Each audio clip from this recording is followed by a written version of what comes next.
Ayn Rand. Capitalismo, el ideal desconocido. Teoría e historia. 5 falacias comunes sobre el capitalismo, por Nathaniel Branden. Estos artículos aparecieron originalmente en Intellectual Ammunitions Department de The Objectivist Newsletter. Son respuestas breves a las preguntas económicas más frecuentemente formuladas por los lectores, preguntas que reflejan los conceptos más ampliamente equivocados y generalizados acerca del capitalismo. Monopolios. En una sociedad capitalista de laissez-faire, ¿qué razón impediría la formación de monopolios poderosos capaces de tomar el control de toda la economía? Una de las peores falacias en el campo de la economía, propaganda por Karl Marx y aceptada por casi todo el mundo, incluyendo a muchos empresarios, es la noción de que el desarrollo de los monopolios es un resultado inevitable e intrínseco del funcionamiento de una economía libre, no regulada. En realidad, lo que es cierto es exactamente lo opuesto. Es un mercado libre el que imposibilita la existencia de monopolios. Resulta imperativo ser claro y específico sobre la definición de monopolio, cuando las personas hablan en un contexto económico o político de los peligros y los males de los monopolios, se refieren a un monopolio coercitivo, es decir, al control exclusivo de un campo de la producción que está cerrado y sin competencia. Así, aquellos que están en control del campo de la actividad pueden establecer políticas arbitrarias de producción y facturar precios arbitrarios con independencia del mercado, inmunes a la ley de oferta y demanda. Tal monopolio, es importante advertir, entraña más que la ausencia de competencia, entraña la imposibilidad de la competencia. Ese es el atributo característico de un monopolio coercitivo, que es esencial para condenar esa clase de monopolios. En toda la historia del capitalismo, nadie ha sido capaz de establecer un monopolio coercitivo mediante la competencia en un mercado libre. Hay solo una forma de prohibir la entrada en un campo de la producción: la ley. Todo monopolio coercitivo que existe o alguna vez ha existido en Estados Unidos, Europa o cualquier otra parte del mundo fue creado y hecho posible solo por un acto del gobierno, por franquicias especiales, licencias, subsidios, por acciones legislativas que concedieron privilegios especiales no obtenibles en un libre mercado a un hombre o a un grupo de hombres y les prohibieron a todos los demás el ingreso a ese sector particular de actividad. Un monopolio coercitivo no es el resultado de la política de laissez-faire, solo puede resultar a partir de la derogación del laissez-faire y de la aplicación del principio opuesto, el principio del estatismo. En Estados Unidos, una compañía de servicios públicos es de hecho un monopolio coercitivo. El gobierno le concede una franquicia para un territorio exclusivo y nadie más tiene permiso de ingresar con ese servicio en ese territorio. Un presunto competidor que intentará vender energía eléctrica sería detenido por arbitrario de la ley. Una compañía de teléfonos es un monopolio coercitivo. Tan recientemente como en la Segunda Guerra Mundial, el gobierno ordenó a las 2 compañías de telégrafos en ese entonces existentes, Western Union y Postal Telegraph, fusionarse en un monopolio. En los días comparativamente libres del capitalismo estadounidense, a finales del siglo XIX y al inicio del XX, hubo muchos intentos por dominar el mercado de producción básicos diversos, como el algodón y el trigo, para mencionar 2 ejemplos famosos. Entonces se cerró el campo a la actividad de la competencia y se obtuvieron ganancias enormes vendiendo a precios exorbitantes. Todos esos intentos fracasaron. Los hombres que los emprendieron se vieron obligados a desistir o caer en bancarrota.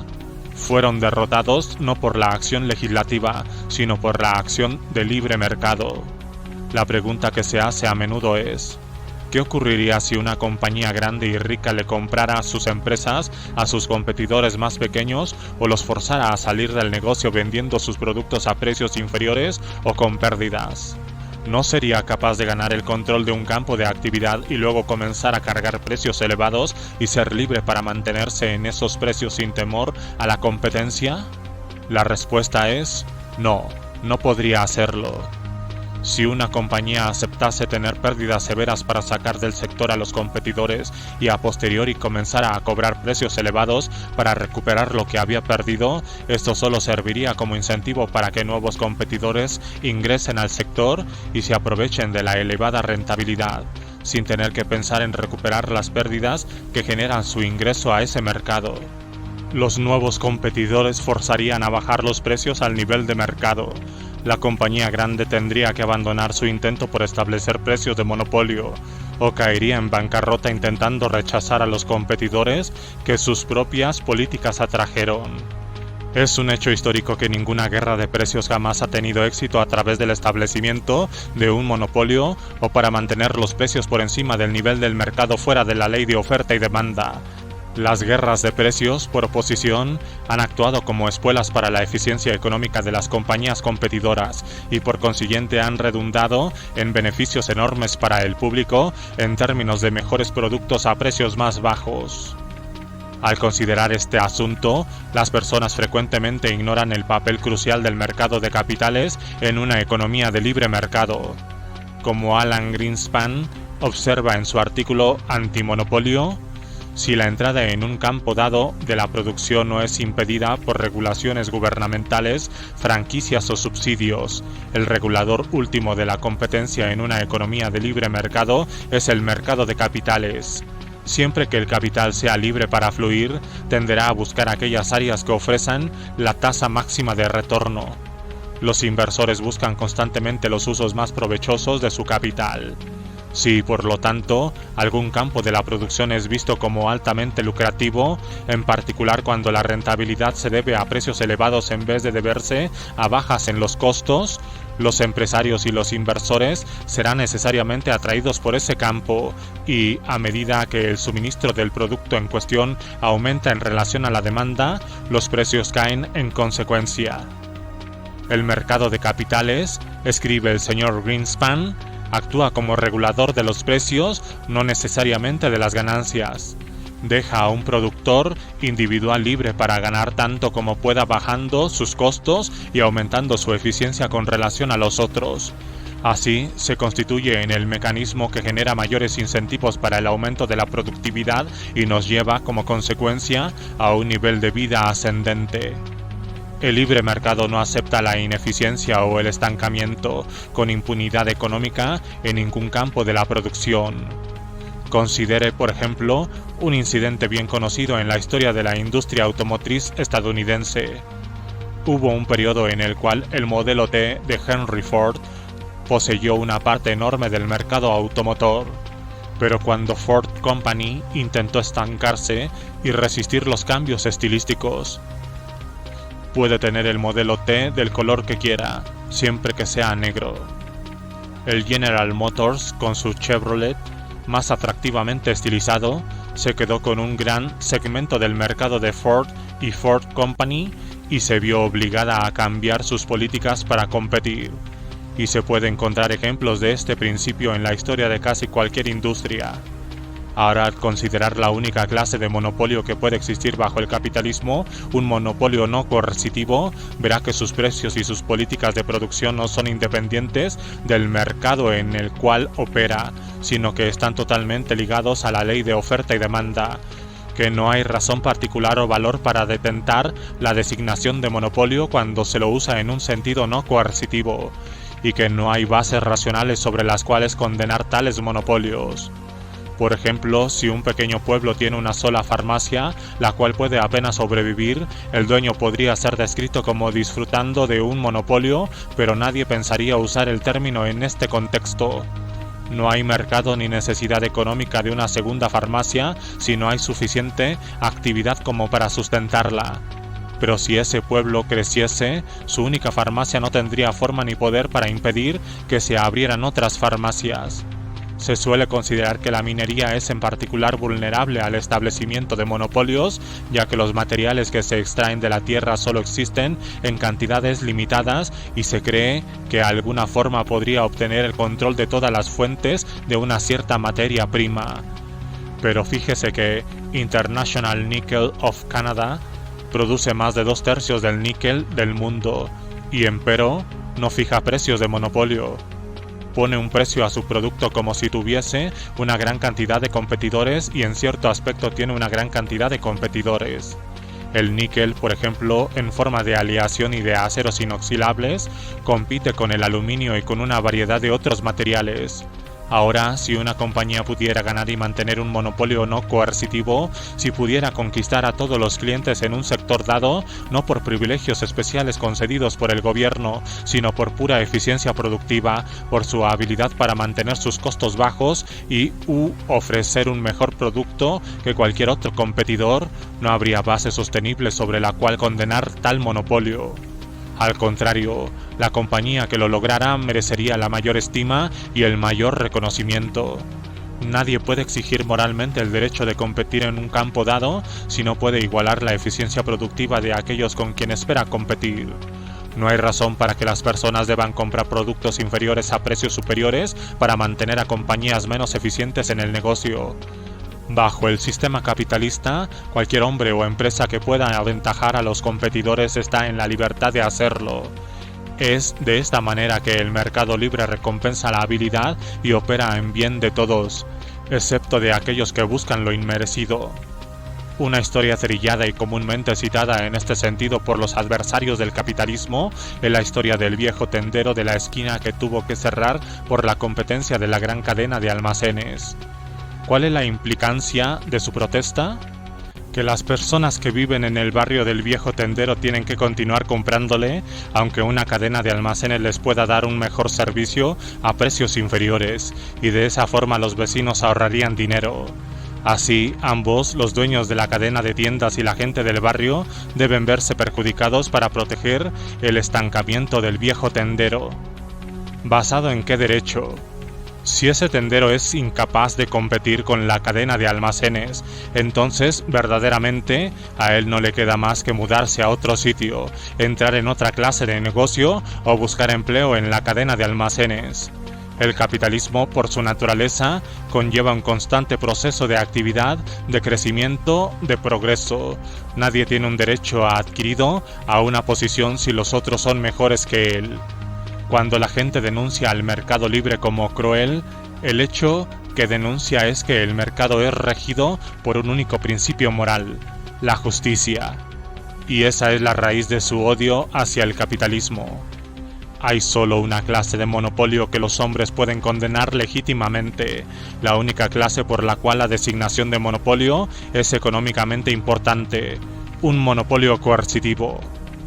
Observe que el significado no coercitivo del término, todo hombre puede ser descrito como un monopolista, ya que él es dueño exclusivo de su esfuerzo y producto, pero esto no es considerado como malo, excepto por los socialistas. En el tema de los monopolios, como en tantos otros temas, el capitalismo es comúnmente culpable de los males que son perpetrados por sus destructores. No es el libre comercio en un mercado libre el que crea los monopolios coercitivos, sino la legislación del gobierno, la acción del gobierno, los controles del gobierno. Si los hombres están preocupados por los males de los monopolios, déjelos identificar al villano real en la foto y la verdadera causa de los males, la intervención gubernamental en la economía.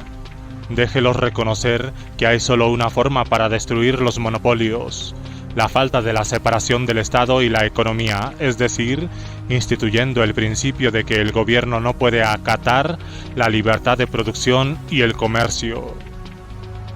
Junio de 1962. Las depresiones. ¿Son inevitables las depresiones periódicas en un sistema de capitalismo de laissez-faire?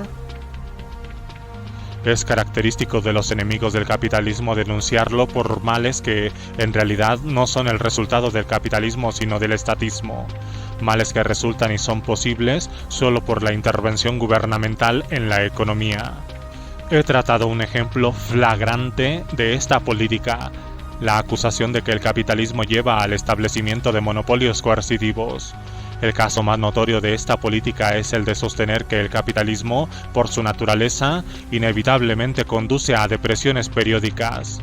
Los partidarios del estatismo repetidamente afirman que las depresiones, el fenómeno del así llamado ciclo económico de auge y caída, son inherentes al laissez-faire, y que el gran colapso de 1929 fue la prueba cabal del fracaso de una economía no regulada de mercado libre. ¿Cuál es la verdad de la cuestión? Una depresión es una declinación en gran escala de la producción y el comercio. Está caracterizada por una caída aguda en la producción, en la inversión, en el empleo y en el valor del activo fijo, plantas, maquinaria, etc. Las fluctuaciones comerciales normales o una disminución temporaria en la tasa de expansión industrial no constituye una depresión.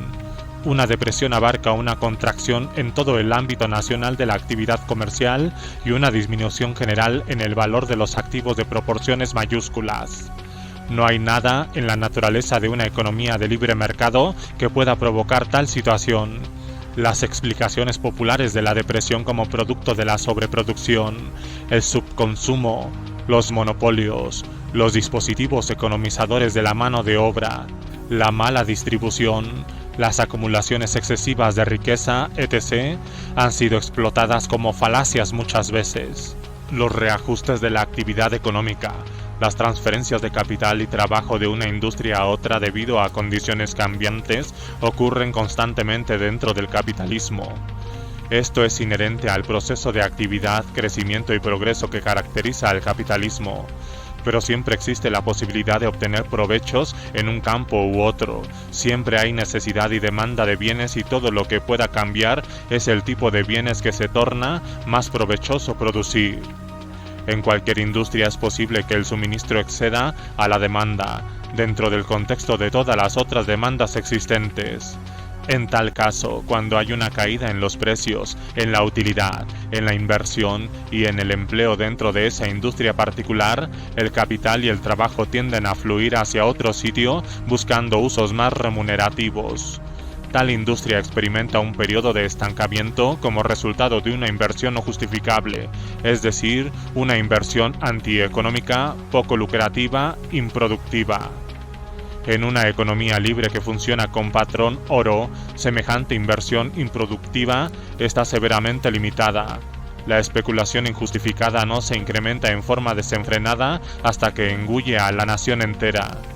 En una economía libre, la oferta de dinero y crédito que se necesita para financiar a las empresas comerciales está determinada por factores económicos objetivos. Es el sistema bancario el que actúa como guardián de la estabilidad económica. Los principios que gobiernan la oferta monetaria funcionan para impedir la inversión injustificada. La mayoría de las empresas financian sus cometidos, al menos en parte, por medio de préstamos bancarios. Los bancos funcionan como una casa de compensación de inversiones, invirtiendo los ahorros de sus clientes en aquellas empresas que prometen ser más exitosas. Los bancos no tienen fondos ilimitados para prestar, están limitados en el crédito que pueden otorgar por el monto de sus reservas de oro. Para seguir siendo exitosos, para hacer ganancias y así atraer los ahorros de los inversionistas, los bancos deben hacer sus préstamos juiciosamente. Deben buscar esas alternativas que juzgan más atinadas y potencialmente más provechosas. Si en un periodo de especulación creciente los bancos enfrentan un número desmesurado de demandas de préstamos en respuesta a la escasa disponibilidad de dinero, inciso A, suben sus tasas de interés y, inciso B, analizan más severamente los riesgos de las inversiones para las cuales se piden los préstamos, fijando estándares más exigentes respecto de qué forma una inversión justificable.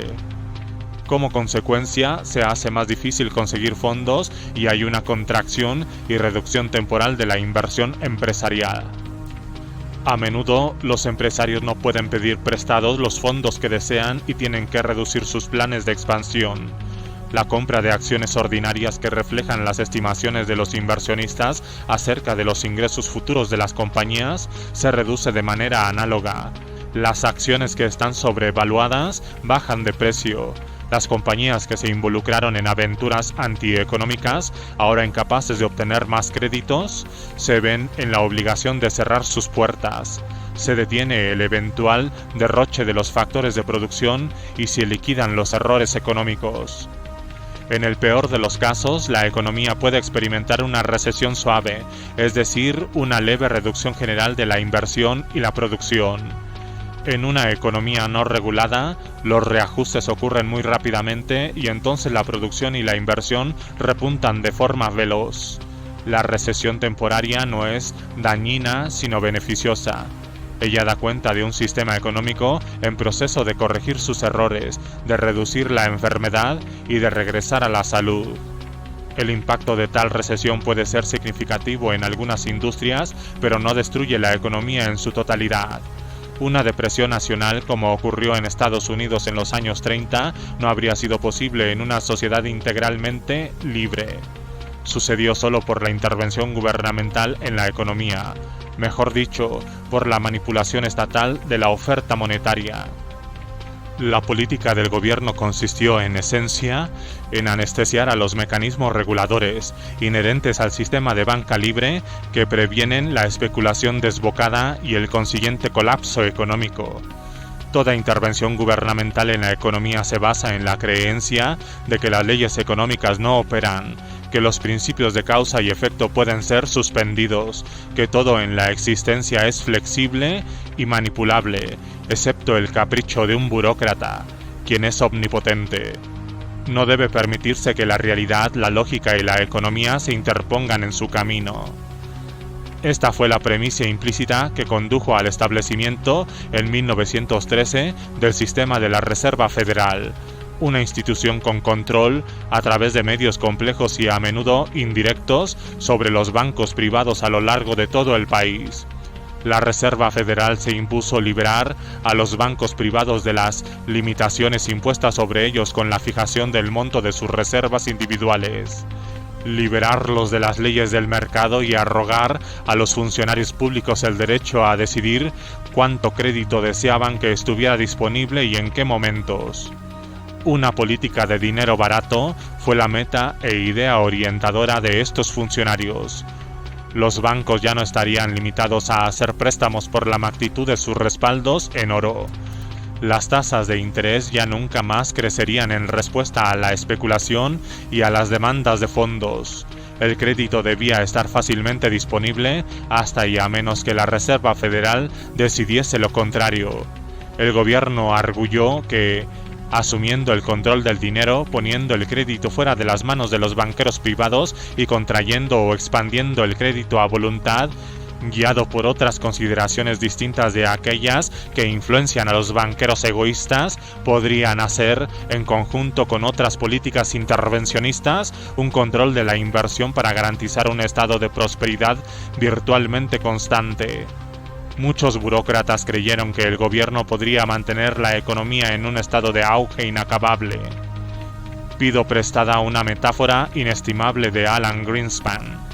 Si, bajo el sistema de laissez-faire, el sistema bancario y los principios que controlan la disponibilidad de fondos operan como un fusible que impide una explosión en la economía, entonces el gobierno, a través del sistema de la Reserva Federal, puso un trozo de metal en la caja de fusibles. El resultado fue la explosión conocida como el colapso de 1929. A lo largo de la mayor parte de la década de 1920, el gobierno obligó a los bancos a mantener tasas de intereses artificial y antieconómicamente bajas.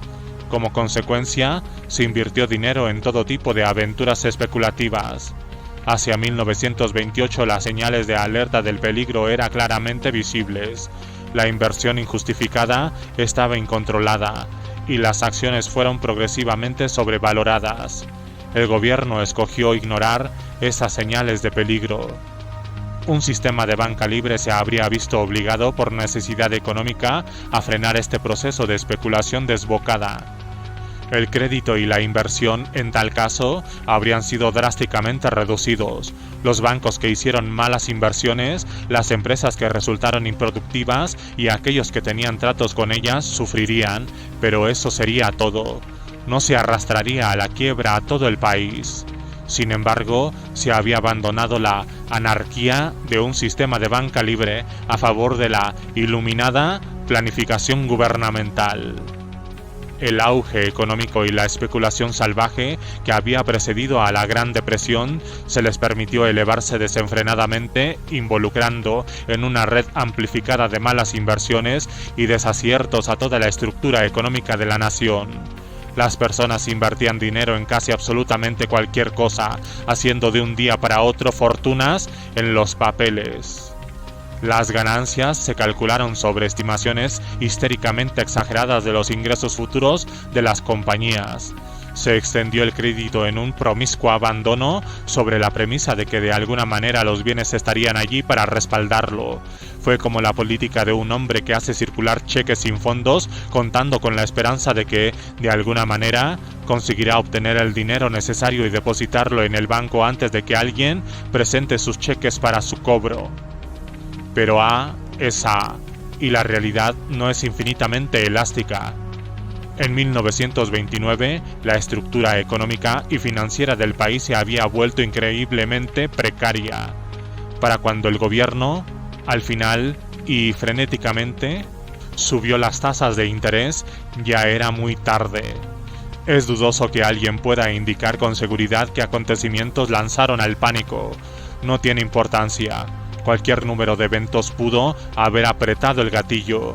El colapso se había vuelto inevitable, pero cuando la noticia de la quiebra del primer banco y los fracasos comerciales comenzaron a propagarse, la incertidumbre barrió al país con muy amplias ondas de terror. La gente comenzó a vender sus acciones, esperando salir del mercado con sus ganancias o poder obtener el dinero que en forma repentina necesitaron para pagar los préstamos bancarios que les estaban siendo reclamados. Y otra gente, viendo esto con aprensión, comenzó a vender sus acciones, y virtualmente de la noche a la mañana, una avalancha tiró abajo la bolsa de valores. Los precios colapsaron, las acciones carecieron de valor, los préstamos fueron suspendidos, muchos de ellos no pudieron ser entregados, los valores del activo fijo cayeron en picada, las fortunas fueron arrasadas y, hacia 1932, la actividad empresarial se había casi detenido. La ley de causalidad se había vengado. Tal, en esencia, fue la naturaleza y causa de la depresión de 1929. Provee una de las ilustraciones más elocuentes de las consecuencias desastrosas de tener una economía planificada. En una economía libre, cuando un empresario individual comete un error de juicio económico, él, y quizá aquellos que operan con él, sufren las consecuencias. En una economía controlada, cuando un planificador central comete un error de juicio económico, el país entero sufre las consecuencias. Pero no fue la Reserva Federal ni la intervención gubernamental quienes cargaron con la culpa por la depresión de 1929, fue el capitalismo. La libertad, gritaron los partidarios del estatismo de cada raza y secta, había tenido su oportunidad y había fracasado. Las voces de los pocos pensadores que señalaron la verdadera causa del mal fueron ahogadas en medio de las denuncias hacia los empresarios, por lo que consideraron su afán de lucro el del capitalismo. Si los hombres hubieran escogido descifrar las causas del colapso, el país se habría ahorrado mucho de la agonía que siguió. La depresión se prolongó por años, trágicamente innecesarios, por el mismo mal que la había causado, las regulaciones y los controles gubernamentales. En oposición al equipado concepto popular, los controles y las regulaciones comenzaron mucho antes del New Deal. En los años 20, la economía mixta era ya un hecho conocido de la vida estadounidense, pero la tendencia hacia el estatismo comenzó a moverse más rápido bajo la administración de Hoover, y con el advenimiento del New Deal de Roosevelt se aceleró a una tasa sin precedentes. Se impidió que tuvieran lugar los ajustes económicos necesarios para ponerle fin a la depresión. Se hizo mediante la imposición de controles asfixiantes, el aumento de impuestos y la legalización laboral. Esto último tuvo el efecto de forzar los salarios a niveles injustificadamente altos, subiendo así los costos empresarios, precisamente cuando se necesitaba reducir los costos si es que tenía que resurgir la inversión y la producción. El Acta Nacional de Recuperación Industrial, el Acta Wagner y el abandono del patrón oro, con la subsiguiente zambullida del gobierno en la inflación y en una orgía de gastos deficitarios, fueron solo 3 de las muchas medidas desastrosas promulgadas por el New Deal con el propósito declarado de sacar al país de la depresión. Todo tuvo el efecto opuesto. Como Alan Greenspan señala en Stock Price and Capital Evaluation, el obstáculo para la recuperación empresarial no estuvo constituido exclusivamente por la legislación específicamente aprobada del New Deal. Más dañina todavía fue la atmósfera general de incertidumbre engendrada por la administración. Los hombres no tenían forma de saber qué ley o regulación caería sobre sus cabezas de un momento a otro. No tenían forma de saber qué cambios repentinos de dirección en la política del gobierno se podrían tomar. No tenían forma de planificar a largo plazo. Para actuar y producir, los empresarios necesitan conocimiento y la posibilidad del cálculo racional, no tener fe y esperanza. En especial, no tener fe y esperanza en los meandros imprevisibles que hay en la cabeza de un burócrata. Los limitados avances en los negocios que pudieron lograrse bajo el New Deal colapsaron en 1937 como resultado de una intensificación de la incertidumbre referente a lo que el gobierno podría decidir hacer.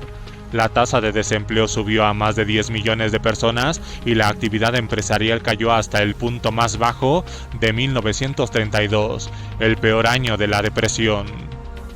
Es parte de la mitología oficial que el New Deal de Roosevelt nos sacó de la depresión. ¿Cómo se solucionó finalmente el problema de la depresión? Por el recurso favorito de todos los estatistas en tiempo de emergencia: una guerra. La depresión precipitada por el quiebre de la bolsa en 1929 no fue la primera en la historia estadounidense, aunque fue incomparablemente más severa que cualquier anterior. Si uno estudia las depresiones precedentes, halla la misma causa básica y un común denominador.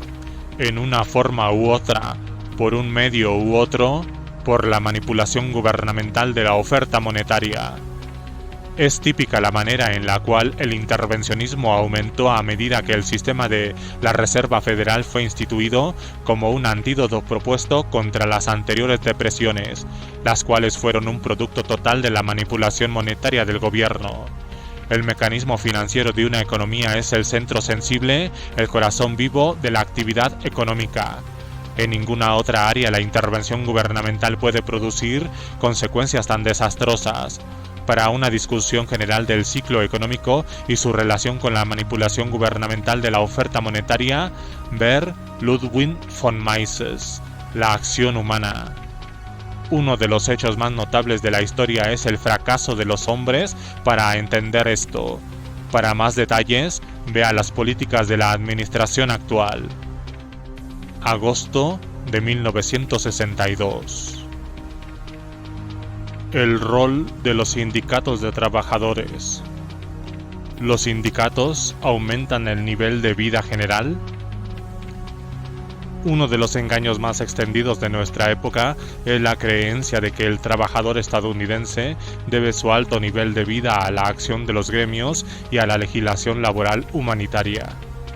Esta creencia se contradice con los hechos y principios más fundamentales de la economía.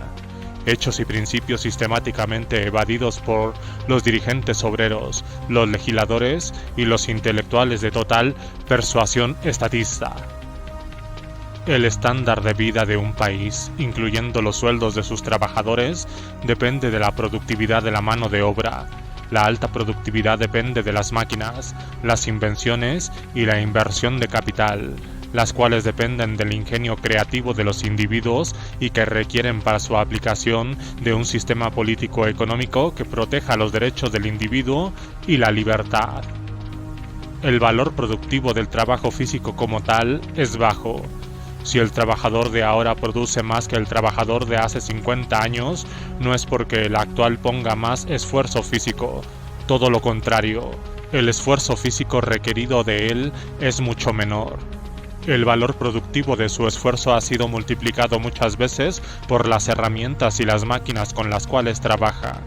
Ellas son cruciales para determinar el valor económico de sus servicios. Para ilustrar este principio, considere cuál sería la remuneración económica de un hombre en una isla desértica por empujar su dedo a una distancia de 1 centímetro. Luego considere los sueldos pagados por empujar una tecla de un operador de computación en la ciudad de Nueva York. No son los músculos los que marcan la diferencia. Como señala Ludwig von Mises, los sueldos estadounidenses son más altos que los sueldos en otros países porque el capital invertido por trabajar es mayor y las plantas están, por consiguiente, en posición de usar máquinas y herramientas más eficientes. La así llamada forma de vida americana es el resultado del hecho de que Estados Unidos ha puesto menos obstáculos en la forma de ahorro y acumulación de capital que otras naciones. El atraso económico de países como la India consiste precisamente en el hecho de que sus políticas entorpecen ambos, la acumulación de capital y la inversión de capital extranjero. Como falta el capital requerido, las empresas indias estaban impedidas de utilizar cantidades suficientes de equipo moderno. Por consiguiente, producían mucho menos por hora hombre, y solo podía permitirse el lujo de pagar salarios que, comparados con los salarios estadounidenses, aparecían como terriblemente bajos. En una economía de libre mercado, los empleadores deben cotizar competitivamente los servicios de los trabajadores, tal como deben cotizar competitivamente todos los demás factores de producción. Si un empleador intenta pagar sueldos inferiores a los que sus trabajadores pueden obtener en algún otro sitio, perderá a sus obreros y se verá forzado a cambiar de política o entrar en quiebra. Si, estando todo lo demás igual, un empleador paga sueldos que están por encima del nivel de mercado, sus costos superiores lo pondrán en desventaja competitiva para la venta de sus productos y de nuevo se verá forzado a cambiar de política o quebrará. Los empleadores no reducen los sueldos porque son crueles, ni elevan los sueldos porque son bondadosos. El salario no está determinado por los antojos del empleador. Los salarios son los precios pagados por el trabajador humano y, como todos los demás precios en una economía libre, son determinados por la ley de oferta y demanda. Desde el inicio de la revolución industrial y del capitalismo, los salarios han aumentado sostenidamente, como una consecuencia económica inevitable de la creciente inversión en capital productivo, el progreso tecnológico y la expansión industrial. A medida que el capitalismo creó incontables mercados nuevos, fue creando un mercado cada vez más amplio del trabajo. Esto multiplicó el número y tipos de trabajos disponibles, aumentó la demanda y la competencia por los servicios del trabajador e impulsó así las tasas salariales hacia arriba. Fue el interés económico personal de los empleadores lo que los llevó a elevar los sueldos y a cortar las horas de trabajo. No fue la presión de los sindicatos de trabajadores. La jornada de 8 horas se estableció en la mayoría de las industrias estadounidenses mucho antes de que las asociaciones adquiriesen un tamaño significativo o una capacidad económica. Al mismo tiempo en que sus competidores pagaban a sus trabajadores entre $2 o $3 al día, Henry Ford ofreció $5 diarios. Por consiguiente, atrajo la fuerza laboral más eficiente del país y de esa manera elevó su producción y sus ganancias. En los años 20, cuando el movimiento laboral en Francia y Alemania estaban lejos de ubicarse en una escala más dominante que en Estados Unidos, el nivel de vida del trabajador estadounidense era muy superior. Ocurrió como consecuencia de la libertad económica. De más está decir que los hombres tienen derecho a organizarse en asociaciones, asumiendo que lo hacen voluntariamente, es decir, siempre que nadie se vea forzado a asociarse. Los gremios pueden tener valor como organizaciones fraternales o como una manera de mantener informados a los miembros de las condiciones actuales de mercado, o como método de negociación más eficaz con los empleadores, particularmente en comunidades pequeñas aisladas. Puede ocurrir que un empleador individual pague sueldos que, en el contexto del mercado global, son demasiado bajos. En tal caso, un paro o la amenaza de una huelga lo puede compeler a cambiar su política, ya que descubrirá que no puede conseguir la fuerza laboral adecuada con los sueldos que ofrece. Sin embargo, la creencia de que los gremios pueden provocar un alza general en el nivel de vida es un mito. Hoy en día, el mercado laboral ya no es libre. Los gremios cuentan con un poder único, casi monopólico, sobre muchos aspectos de la economía. Esto se logró a través de la legislación que ha obligado a los hombres a asociarse a los gremios, lo quieran o no, y obligaron a los empleadores a tratar con estas asociaciones, lo desearan o no.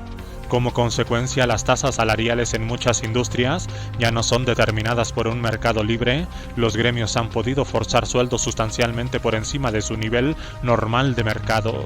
Estos son los logros sociales por los cuales los gremios reciben usualmente crédito.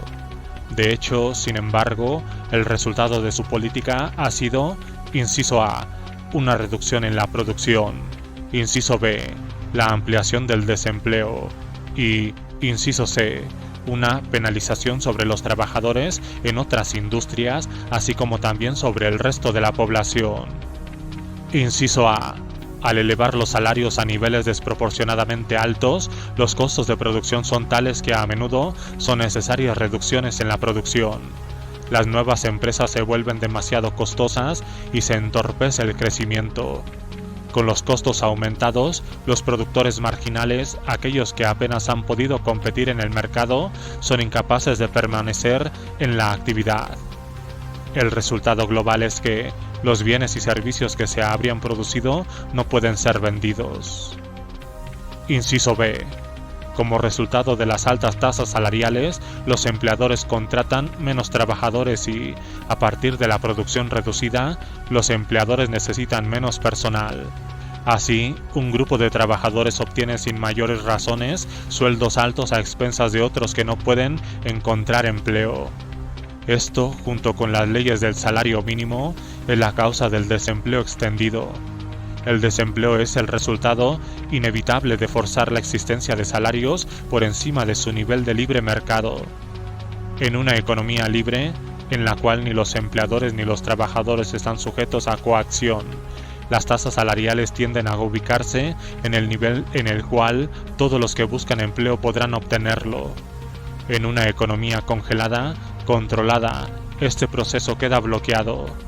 Como resultado de la legislación supuestamente pro-laboral y del poder monopólico que los gremios disfrutan, los trabajadores desempleados no tienen libertad para competir en el mercado laboral, ofreciendo sus servicios a menor valor que las tasas salariales predominantes.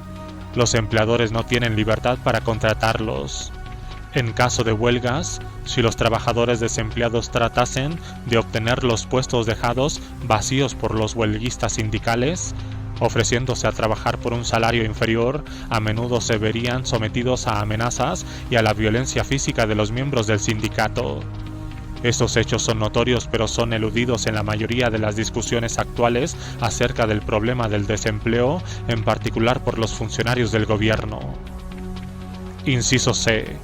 Cuando las condiciones de mercado son tales que los productores, cuyos costos de personal han aumentado, no pueden subir los precios de los bienes que venden, se genera una reducción en la producción, como se indicó más arriba, y como consecuencia la población general sufre la carencia de bienes y servicios.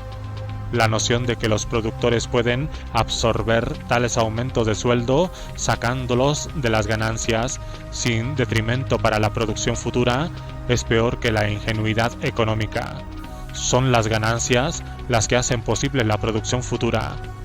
El monto de las ganancias que van no a la inversión, sino al consumo personal del productor, son despreciables en el contexto económico general. En la medida en que las condiciones del mercado lo permiten, los productores cuyos costos de personal han aumentado están obligados a subir los precios de sus bienes. Luego, los trabajadores en otras industrias encuentran que sus costos de vida han aumentado, que ahora deben pagar precios superiores por los artículos que compran, Entonces, a su vez, exigen un aumento de sueldos en sus industrias, lo cual conduce a nuevas alzas de precios, lo cual conduce a nuevos aumentos de sueldos, etc. Los líderes sindicales típicamente expresan indignación cada vez que los precios suben. Los únicos precios que consideran moral que sean elevados son los precios pagados por el trabajo, es decir, el salario. Los trabajadores no sindicalizados y el resto de la población generalmente se enfrentan a esta misma constante alza en sus costos de vida. Se les obliga a subsidiar los sueldos injustificadamente altos de los trabajadores sindicalizados y son las víctimas anónimas de las ganancias sociales de los gremios. Y uno observa el espectáculo de los albañiles recibiendo 2 o aún 3 veces el sueldo de oficinistas y profesores. No puede ser suficientemente enfatizado que no es el sindicalismo como tal, sino los controles del gobierno y las regulaciones los que hacen posible este estado de cosas. En una economía libre, no regulada, en un mercado en el cual la coacción esté excluida, ningún grupo económico puede adquirir el poder de victimizar al resto de la población. La solución no está en una nueva legislación dirigida contra los gremios, sino en revocar la legislación que hizo posible el mal presente. La incapacidad de los gremios para lograr aumentos verdaderos y generales en los salarios para elevar el nivel de vida, por lo general, es parcialmente oscurecida por el fenómeno de la inflación. Como consecuencia de la política de gastos con déficit de los gobiernos y la expansión del crédito, el poder adquisitivo de la unidad monetaria, el dólar, ha disminuido drásticamente a través de los años. Los salarios nominales han aumentado considerablemente más que los salarios reales, es decir, los sueldos medios en términos del poder adquisitivo real. El hecho de que los niveles salariales reales hayan aumentado considerablemente desde el principio del siglo han servido para oscurecer este asunto. A pesar de las destructivas y crecientes restricciones gubernamentales sobre la libertad de producción y comercio, se han hecho grandes avances en la ciencia, la tecnología y la acumulación de capital que han incrementado el nivel de vida general. Debería agregarse que estos avances son menores que los que habían ocurrido en una economía completamente libre y, como los controles continúan incrementándose, tales avances se vuelven más lentos y más inusuales. Tiene importancia considerar contra qué obstáculos tuvieron que luchar los empresarios para seguir produciendo, cuando uno escucha a los dirigentes obreros proclamando en tonos de indignación el derecho de los trabajadores a una mayor parte del producto nacional, parafraseando a John Galt, una mayor porción provista por quién. Silencio. El progreso económico, como cualquier otra forma de progreso, tiene solo una fuente esencial, la mente del hombre, y puede producirse solo en el grado en que el hombre tiene libertad para producir su pensamiento en acción. Deje que quien piensa que su alto nivel de vida es producto de los sindicatos de trabajadores y los controles gubernamentales se formule la siguiente pregunta. Si uno tuviese una máquina del tiempo y transportara a todos los caciques sindicales de Estados Unidos, más de 3 millones de burócratas gubernamentales, de regreso al siglo X, podrían proveer al siervo medieval de luz eléctrica, refrigeradores, autos y televisores? Cuando uno advierte que no pueden hacerlo, uno debería identificar quién y qué hizo posibles estas cosas. Postdata. Después de completar lo antedicho, observé un artículo de The New York Times del 8 de septiembre, que es demasiado pertinente como para dejar pasar sin mención. El artículo, titulado 10 líderes de la UAW encuentran que los gremios están perdiendo la lealtad de sus miembros, escrito por Damon Stinson, informa que los ejecutivos del Sindicato de Trabajadores de la Industria Automotriz se han reunido para discutir el problema de la creciente falta de lealtad de los trabajadores hacia el liderazgo y la solidaridad sindical. Un funcionario de la UAW, Sindicato de Trabajadores de Estados Unidos, es citado diciendo: ¿cómo podemos obtener mayor lealtad del individuo hacia el sindicato? Todas las cosas por las cuales luchamos, ahora la corporación se las da a los trabajadores. Lo que tenemos que encontrar son otras cosas que los trabajadores quieran, las cuales el empleador no está dispuesto a darles. Y tenemos que desarrollar nuestro programa alrededor de estas cosas como razones para hacer que pertenezcan al sindicato. ¿Es necesario algún comentario? Noviembre de 1963. La educación pública. ¿La educación debería ser obligatoria y financiada con impuestos, como sucede hoy? La respuesta a esta pregunta se vuelve evidente si uno hace la pregunta en forma más concreta y específica y de la siguiente manera. ¿Debería permitirse al gobierno sacar a los niños forzadamente de sus hogares, con o sin el consentimiento de los padres, y someterlos a métodos educativos y procedimientos que los padres pueden o no aprobar? ¿Deberían ver los ciudadanos que su riqueza se expropia para dar sostén a un sistema educativo que pueden o no aprobar y pagar por la educación de niños que no son sus hijos? Para cualquiera que entienda y esté consistentemente comprometido con el principio de los derechos individuales, la respuesta es claramente no.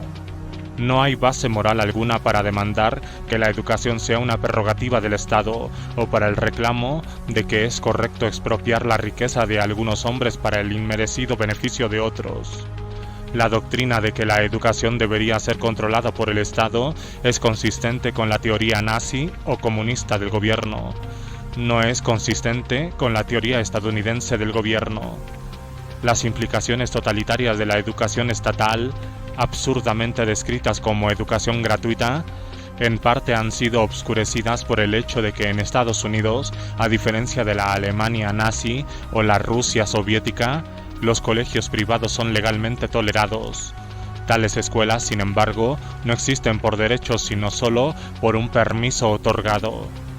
Más aún, los hechos muestran que, inciso A, la mayoría de los padres son compelidos a enviar a sus hijos a las escuelas del Estado, ya que son grabados para dar sostén a estas escuelas y no pueden permitirse el lujo de pagar las cuotas adicionales que demandan enviar a sus niños a colegios privados. Inciso B. Los estándares educativos que controlan a todas las escuelas son prescriptos por el Estado. Inciso C. La tendencia creciente con la educación estadounidense es que el gobierno ejerza un control más y más amplio sobre cada aspecto de la educación. Como un ejemplo de esto último, cuando muchos padres que objetaron el método pictográfico para enseñarle a leer a los escolares se aventuraron a enseñarle a sus niños en casa por el método fonético, se presentó una propuesta del gobierno para prohibir legalmente que los padres hicieran eso. ¿Cuál es el significado de esto? Sino que la mente del niño le pertenece al Estado. Cuando el Estado asume el control financiero de la educación, es de buena lógica apropiado que el Estado asuma progresivamente el control del contenido de la educación, dado que el Estado tiene la responsabilidad de juzgar por sí o por no si sus fondos son usados satisfactoriamente. Pero cuando un gobierno entra en la esfera de las ideas, cuando presume que debe prescribir en los asuntos que tienen que ver con el contenido intelectual, significa la muerte de una sociedad libre. Para citar a Isabel Peterson en The God of the Machine, los textos educativos son necesariamente selectivos en su contenido, lenguaje y enfoque. Donde la enseñanza está bajo la dirección de colegios privados, habrá una variación considerable entre las diferentes escuelas. Los padres deben juzgar lo que quieren que se les enseñe a sus hijos, según los planes de estudio ofrecidos. En ese punto, cada uno debe luchar por la verdad objetiva. En ninguna parte habrá ningún incentivo para enseñar la supremacía del Estado como una filosofía compulsiva. Pero cada sistema educativo políticamente controlado inculcará tarde o temprano la doctrina de la supremacía estatal, ya sea como el derecho divino de los reyes o la voluntad del pueblo en democracia. Una vez que esa doctrina ha sido aceptada, se convierte en una tarea casi sobrehumana salir del estrangulamiento que el poder político pone sobre la vida del ciudadano. Ha tenido su cuerpo, su propiedad y su mente dentro de sus garras desde la infancia. El nivel ignominiosamente bajo de la educación en Estados Unidos hoy en día es el resultado previsible de un sistema de control estatal de las escuelas. La educación, en una acentuada extensión, se ha convertido en un símbolo de prestigio y en un ritual. Más y más personas ingresan en la universidad y menos personas son correctamente educadas. Nuestro sistema educativo es como una vasta burocracia, un servicio civil del gobierno en el cual la tendencia es hacia una política de considerar absolutamente todo en torno a las aptitudes de un maestro, tal como la cantidad de sus publicaciones y no por su capacidad educativa, y de considerar todo acerca de las aptitudes de un estudiante como su adaptabilidad social, pero no su competencia intelectual. La solución es llevar el campo de la educación al mercado. Hay una necesidad económica urgente de la educación. Cuando las instituciones educativas tengan que competir unas con otras por la calidad de la capacitación que ofrecen, cuando tengan que competir por los valores que formarán parte de los diplomas que emiten, los estándares educativos necesariamente subirán. Cuando tengan que competir por los servicios de los mejores maestros, los maestros que atraen el máximo número de estudiantes, entonces el calibre de la enseñanza y de los sueldos de los maestros necesariamente se elevarán. Hoy día, los maestros más talentosos a menudo abandonan su profesión e ingresan en el sector privado, donde saben que sus empeños serán mejor remunerados. Cuando los principios económicos que han dado como resultado la eficiencia superlativa de la industria estadounidense tenga permiso de funcionar en el campo de la educación, el resultado será una revolución en la dirección del desarrollo y crecimiento educativo sin precedentes. La educación debería quedar librada del control o la intervención del gobierno y ser entregada a la empresa privada de lucro. No porque la educación no tenga importancia, sino porque la educación es crucialmente importante. Hay que desafiar la creencia prevaleciente de que la educación es una suerte de derecho natural, en efecto, un regalo gratis de la naturaleza. No existen tales regalos gratis, pero está en los intereses del estatismo fomentar esta falsedad para echar una cortina de humo sobre el asunto de quién es aquel cuya libertad debe ser sacrificada para pagar por tales regalos gratuitos. Como resultado del hecho de que la educación ha sido sostenida mediante impuestos por tanto tiempo, la mayoría de la gente encuentra difícil proyectar una alternativa diferente. Empero, no hay nada único acerca de la educación que la distinga de las muchas otras necesidades humanas que son cubiertas por empresas privadas. Si por muchos años el gobierno se hubiese comprometido a proveer a todos los ciudadanos de zapatos, porque los zapatos son una necesidad urgente, y si alguien luego propusiera que este campo debería ser entregado a la empresa privada, sin dudas le dirían con indignación: ¿qué? ¿Usted quiere que todos menos los ricos caminen con los pies descalzos? Pero la industria del calzado hace su trabajo con inconmensurablemente mayor competencia que la forma en que la enseñanza pública está haciendo el suyo. Para citar a Isabel Peterson una vez más, se puede esperar el resentimiento más vengativo de la profesión pedagógica por cualquier sugerencia que implique que deberían ser desalojados de su posición dictatorial. Se expresarán principalmente con epítetos tales como reaccionarios, como suave. No obstante, la pregunta a plantearle a cualquier maestro movido por semejante indignación es: ¿piensa usted que alguien le confiaría a usted voluntariamente a sus hijos? ¿Por qué tiene que obtener su remuneración por la fuerza y obtener a sus alumnos por medio de la coacción? Junio de 1963. La riqueza heredada. ¿Les da la riqueza heredada a algunos individuos una ventaja injusta en una economía competitiva? Al considerar el asunto de la herencia de riquezas, uno debe empezar por reconocer que el derecho crucial involucrado no es el del heredero, sino el del creador original de la riqueza. El derecho de propiedad es el derecho de uso y disposición. Así como el hombre que produce riquezas tiene derecho a usarla y deshacerse de ella en el curso de su vida, también tiene el derecho de escoger quién será su receptor al morir. Nadie más tiene derecho a hacer esa elección. Es irrelevante, por lo tanto, en este contexto considerar el merecimiento o la falta de mérito de cualquier heredero en particular. El suyo no es el derecho básico en juego. Cuando la gente protesta por la riqueza heredada, es al derecho del productor, en efecto, al que están atacando. Se han argumentado que, dado que el heredero no trabaja para producir esa riqueza, no tiene un derecho inherente sobre ella. Es cierto, el derecho del heredero es un derecho derivado. El único derecho primario es el de su generador. Pero si el futuro heredero no tiene derecho moral a la riqueza, excepto por elección de su generador, tampoco la tiene ninguna otra persona y seguramente no la tiene el gobierno o el público. En una economía libre, la riqueza heredada no es un impedimento o una amenaza para aquellos que no la poseen. La riqueza, cabe recordar, no es una cantidad estática, limitada, que solo puede ser dividida o saqueada. La riqueza, como todo lo que es producido, tiene una dimensión potencial virtualmente ilimitada.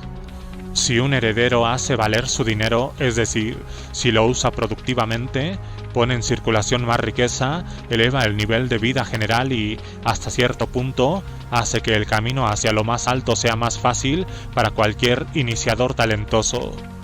Mientras mayor sea la cantidad de riqueza, de desarrollo industrial en existencia, más altas serán las remuneraciones económicas, en sueldos y ganancias, y más amplio el mercado para la capacidad, para nuevas ideas, nuevos productos y nuevos servicios. Cuanto menor sea la riqueza existente, más larga y más dura será la lucha para todos. En los años incipientes de una economía industrial, los sueldos son bajos. Hay un mercado aún limitado para las capacidades extraordinarias. Pero con cada generación subsiguiente, a medida que la inversión en capital productivo aumenta, la demanda económica de hombres capaces se incrementa. Los establecimientos industriales necesitan desesperadamente de tales hombres. No tienen otra alternativa que alentar pagando sueldos más altos por los servicios de tales hombres y así entrenar a sus futuros competidores, de forma tal que el tiempo necesario para que un novato talentoso pueda acumular su fortuna y establecer su negocio se hace cada vez más corto. Si el heredero no es meritorio de su dinero, la única persona amenazada por ese dinero es él mismo. Una economía libre, competitiva, es un proceso constante de mejora, innovación y progreso. No tolera la falta de progreso. Si un heredero que carece de habilidad accede a una fortuna y a un gran establecimiento industrial de su padre exitoso, no podrá mantenerlo estancado por mucho tiempo. No estará a la altura de la competencia. En una economía libre, donde los burócratas y los legisladores no tendrían el poder para negociar o conceder favores económicos, todo el dinero del heredero no podría comprarle protección por su incompetencia. Tendría que ser bueno en su trabajo o perder sus clientes a manos de compañías dirigidas por hombres de habilidad superior. No hay nada tan vulnerable como una compañía grande, mal administrada, que compite con compañías pequeñas y eficientes. Los lujos personales o las fiestas de borrachos que al heredero incompetente le puede gustar realizar con el dinero de su padre no son de ningún significado económico. En los negocios, él no sería capaz de ponerse en el camino de competidores talentosos o servir de obstáculo para los hombres hábiles. No encontraría seguridad automática en ninguna parte. A comienzos del siglo hubo una locución popular que es muy elocuente acerca de lo anterior. De mangas de camisa a mangas de camisa por 3 generaciones. Si un hombre que triunfa en la vida por su propio esfuerzo y habilidad le deja su negocio a herederos no merecedores, su nieto volverá a usar las mangas de camisas de oscuros empleos. Él no terminará como gobernador de un estado. Es una economía mixta, tal como la variedad semisocialista o semifascista que tenemos actualmente, la que proteja a los ricos no productivos congelando la sociedad en un nivel de desarrollo dado, congelando a las personas en clases y castas y haciendo progresivamente más difícil a los hombres elevarse, caer o moverse de una casta a otra. Así que quien quiera que heredó una fortuna antes de su congelamiento puede mantenerla con muy poco temor por la competencia, igual que un heredero en una sociedad feudal. Es significativo que la cantidad de herederos de grandes fortunas industriales, segunda y tercera generación de millonarios que son partidarios del estado de bienestar público, que piden a gritos más y más controles. El objetivo y las víctimas de estos controles son los hombres hábiles que, en una economía libre, desplazarían a estos herederos, los hombres con quienes los herederos serían incapaces de competir. Como Ludwig von Mises escribe en La acción humana. Hoy por hoy, los impuestos a menudo absorben la mayor parte de las ganancias excesivas del novato. Este no puede acumular capital, no puede expandir su negocio, nunca se convertirá en una gran empresa y solo podrá igualar los intereses ya establecidos. Las viejas firmas no deben temer esa competencia. Están al abrigo del recaudador de impuestos. Ellas con impunidad pueden darse el gusto de aplicar lo rutinario. También es cierto que el impuesto a la renta les impide acumular nuevo capital, pero lo que es más importante para ellos es que se le impide al novato peligroso acumular capital alguno. Son virtualmente privilegiados por el sistema impositivo. En este sentido, los impuestos progresivos controlan el progreso económico y propician la rigidez. Los intervencionistas se quejan de que el buen negocio se vuelve rígido y burocrático y que no es posible que los novatos competentes desafíen los intereses creados por las viejas familias ricas. No obstante, y hasta donde sus quejas son justificadas, reniegan de cuestiones que son meramente el resultado de sus propias políticas. Junio de 1963. La practicidad del capitalismo. ¿Hay alguna validez en el reclamo de que el capitalismo de laissez-faire se vuelve menos práctico a medida que la sociedad se hace más compleja? Esta afirmación es el cliché colectivista que los socialdemócratas repiten en forma ritual, sin ningún intento de probarlo o corroborarlo. Examinarla es percibir su absurdo. La misma condición de libertad necesaria para lograr un nivel elevado de desarrollo industrial, un nivel elevado de complejidad, es necesaria para mantenerlo. Decir que una sociedad se ha vuelto más compleja meramente quiere decir que más hombres viven en la misma área geográfica y que tratan el uno con el otro, que realizan un mayor volumen de transacciones y que se involucran en mayor número y diversidad de actividades productivas. No hay nada en estos hechos que concebiblemente pueda justificar el abandono de la libertad económica en favor de la planificación gubernamental. Al contrario, cuanto más compleja es una economía, más grande es el número de elecciones y decisiones que tiene que realizarse y, por lo tanto, más claramente impracticable se vuelve que este proceso sea realizado por una autoridad de la administración gubernamental. Si hay grados de irracionalidad, sería más plausible imaginar que una economía primitiva, preindustrial, sea administrada en forma no desastrosa por el Estado. Pero la noción de operar una sociedad científica altamente industrializada con el trabajo de esclavos es barbárica en la ignorancia que revela. Observe que el mismo tipo de persona que adopta esta doctrina también expresa que las naciones subdesarrolladas del mundo no son aptas para tener libertad económica, que su nivel primitivo de desarrollo hace imperativo el socialismo. Así, simultáneamente arguyen que en un país no debería permitirse la libertad porque es muy subdesarrollado económicamente y que en un país no debería permitirse la libertad porque es altamente desarrollado económicamente. Ambas posiciones son racionalizaciones cruzadas de parte de mentalidades dirigistas que nunca han captado qué es lo que hace posible la civilización industrial. Noviembre de 1963.